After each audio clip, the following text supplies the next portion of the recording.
Hello viewers, অর্পিত পাল পেজে আপনাদের আবার অনেক অনেক স্বাগত। আজ আমি চলে এসেছি আমার নিজের গ্রাম উত্তরাবিরপাড়া পালবাড়ি। এখানে আমার সম্পর্কে দিদা হয়, সেই দিদার কাছ থেকে আজ ধূপটি বানানোর যে প্রক্রিয়াটি আছে সেটা সম্পূর্ণভাবে আপনাদের কাছে তুলে ধরব।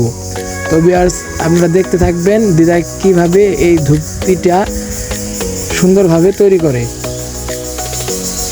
এই ধূপটি চাক ঘুরিয়ে বানানো হতো, তো দিদা নিজ হাতেই তৈরি করছে। এটাকে বলে পাড়ার উপর ঘুরিয়ে ঘুরিয়ে জল দিয়ে এবং মাটি দিয়ে এটা তৈরি করা হয়। তো ভিউয়ার্স, দেখতে থাকুন। নিচের যে খুঁড়া, সেই খুঁড়াটা এখন লাগানো হচ্ছে। তো ভিউয়ার্স, অনেক নিখুঁত হাতে এই কাজগুলো করতে হয়। তো দিদার প্রায় 60 বছরের অভিজ্ঞতায় এই কাজগুলো করে আসছে।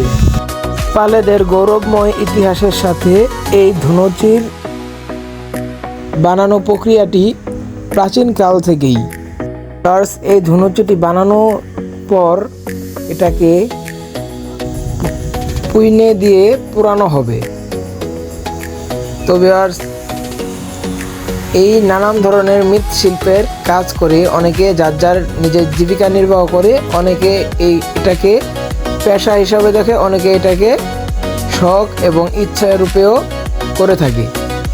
তো ভিউয়ার্স, আধুনিক যুগে এসেও দিদা প্রাচীন পদ্ধতিতেই এই ধুনুচিগুলো তৈরি করছে। কতটা নিখুঁত হাতে এই ধুনুচিগুলো তৈরি করতে হয় তা তো আপনারা দেখতেই পাচ্ছেন।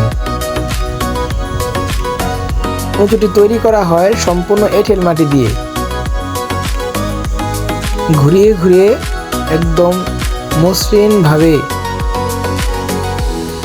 যাতে কোনো প্রকার স্পট না থাকে সেদিকে অবশ্যই লক্ষ্য রাখতে হয়।